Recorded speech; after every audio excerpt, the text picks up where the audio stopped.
श्री सद्गुरुदेव भगवान की जय। गुरु की आज्ञा आवे, गुरु की आज्ञा जाए। कहें कबीर दास को, तीन लोक भय नाय। श्री गुरु पद नख मन गण ज्योति, सोमिरत दिव्य दृष्टि ही होती। ओम श्री सद्गुरुदेव भगवान की जय। क्या है बागेश्वर की सभा? दृष्टांत के माध्यम से।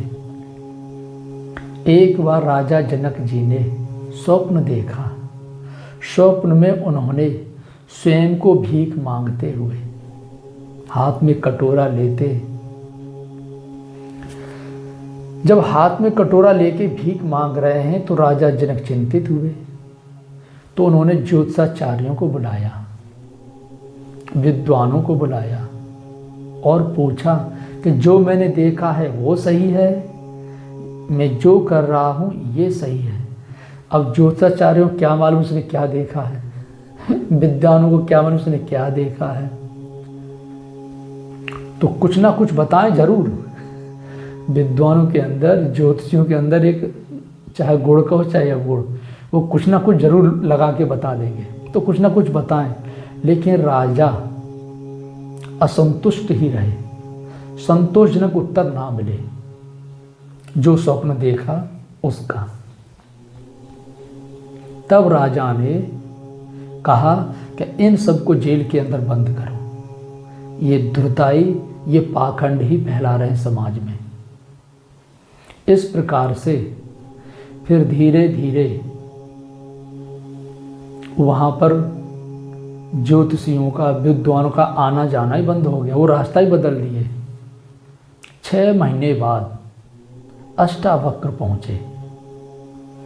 जब अष्टावक्र जी पर राजा जनक की दृष्टि पड़ी तो देखते ही हंसने लगे और उनकी फॉर्मेलिटी में जो सभाजन बैठे थे वो भी हंसने लगे। जब राजा जनक ने हंसना बंद किया तब अष्टावक्र हंसने लगे खूब तेजी से। तब राजा जनक ने कहा, है तो एकदम पागल, जो अनायासी हंसता चला जा रहा है, अकारण ही हंसता चला जा रहा है। जब अष्टावक्र ने हंसना बंद किया तब जनक जी ने पूछा, बोले मुनिवर आप हंसे क्यों? अष्टावक्र जी ने कहा, पहले तुम हंसे, तुम्हारी सभा हंसी, तुम अपने हंसने का कारण बताओ। तब राजा जनक ने कहा कि यहाँ एक से एक बड़े विद्वान, गुलफाम की तरह, टमाटर सेब की तरह गाल, लेकिन मेरे प्रश्न का कोई उत्तर नहीं दे पाया। तो मुझे आपकी ये चमड़ी देख करके, शरीर का आकार देख करके हंसी आ गई। तब जनक जी ने कहा, तब अष्टावक्र जी ने कहा, हमने सुन रखा था राजा जनक की सभा विद्वानों की सभा है, लेकिन ये तो चमारों की सभा है। यहाँ तो चमड़ी की परख बड़े अच्छे से कर लेते हैं, कौन सुंदर है, कौन कुरूप है। राजन, क्या आत्मा के दांत टेढ़े हैं? क्या आत्मा के अंग टेढ़े मेढ़े हैं? तब राजा आश्चर्यचकित, और फिर राजा उतर करके आया सिंहासन से और प्रणाम किया। बोले मुनिवर, जो मैंने स्वप्न देखा है वो सत्य है या असत्य? अष्टावक्र महापुरुष थे, अंतर्मन की बात को समझने वाले। तब अष्टावक्र जी ने कहा, जनक पहले तुम अपनी कोई निजी वस्तु दान करो। तब जनक जी ने कहा, हम तुम्हें इतनी स्वर्ण मुद्रिकाएं देते हैं। बोले नहीं राजन, अपनी निजी वस्तु। हम इतनी गाय दान देते हैं। बोले नहीं राजन, अपनी निजी वस्तु, इतना बगीचा है, तुम्हारी कुटिया के लिए इतनी जमीन देते हैं।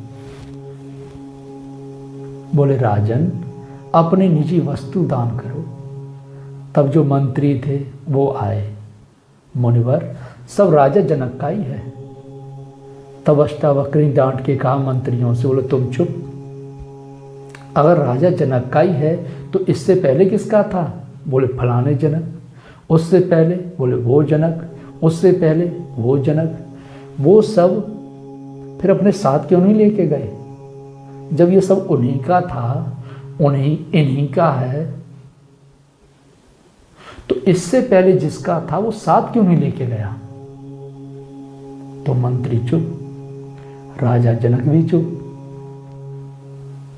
बोले आगे? बोले अभी तो कोई संतान नहीं है, अब आगे कोई लड़का बच्चा पैदा होगा तो उसका होगा, तो फिर इनका कैसे हुआ? हम कहते ये मेरा, वो मेरा, ये हमारा, और जबकि साथ में जाएगी एक सुई भी नहीं, और अहंकार इतना कि ये मेरा, वो मेरा।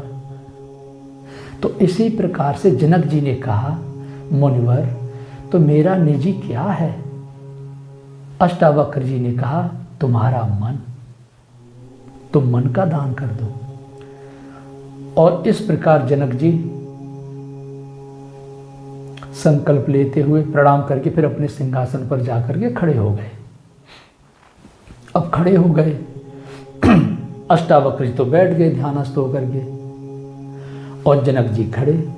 तब जनक जी ने कहा, यदि इसने मेरे प्रश्न का उत्तर नहीं दिया, औरों को तो हमने जेल में डाला है, इसको फांसी देंगे, सूली पर चढ़ाएंगे।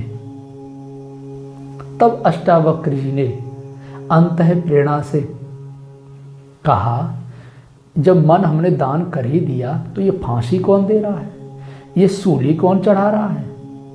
अब जनक जी एकदम आश्चर्यचकित, बोले अभी तो मैंने केवल संकल्प किया, चिंतन किया था, इन्होंने मेरा चिंतन तुरंत पकड़ लिया। फिर जनक जी उतर करके सिंहासन से चरणों में साष्टांग प्रणाम किए और बोले, प्रभु जो मैंने स्वप्न देखा है वो क्या है? अष्टावक्र जी ने कहा, जो तूने देखा है ना वो सत्य है, और जो तू वर्तमान में कर रहा है ना ये सत्य है। जो मैं कहने जा रहा हूं ये सत्य है, एक परमात्मा का सुमिरन और नाम का जाप, यही परम सत्य है। तो अष्टावक्र जी हो गए गुरु और जनक जी हो गए चेला। इसी प्रकार से तुलसीदास जी कहते हैं, जब लक्ष्मण जी और निषाद राज का सम्मान चल रहा है तो वहां लिखते हैं कि सपने होए भिखारी नृप और रंक नाकपति होए, और जागे लाभ न हानि कछु, और जिम प्रपंच जग जोए। जैसे स्वप्न में कोई राजा रंक बन गया, कोई रंक गरीब हो गया, रंक से राजा हो गया। लेकिन जब ये उसने स्वप्न में देखा कि एक राजा गरीब और गरीब अमीर हो गया, राजा हो गया, जब दोनों सुबह उठते हैं तो राजा राजा ही रहता है और गरीब गरीब ही रहता है। तो ऐसे ही है संसार। वास्तव में संसार में सत्य परमात्मा का सुमिरन और चिंतन। तो इसी प्रकार से बागेश्वर, तुम्हारी सभा और तुम महामूर्ख हो, धृत और पाखंडी हो, जो सभा लगा करके बैठे हो। ये सभा नहीं है, ये असुरों की सभा है, मूर्खों की सभा है, अहंकारियों की सभा है। तुमने एक महापुरुष के नाम पर जो चुटकी ली है, जो एक महापुरुष के नाम को लेकर के स्वयं हंस रहे हो और दूसरों को भी हंसने पर मजबूर किए हो, इसका परिणाम क्या होगा वो तो हनुमान जी और पुरुष राम जी बताएंगे। इसलिए महापुरुषों का सम्मान करना सीखो, उनके नाम को आदर के साथ लेना सीखो। उससे पहले जो माताएं और बहनें जाती उनका सम्मान करना सीखो। आपन करनी पार उतरनी। ओम श्री सद्गुरुदेव भगवान की जय।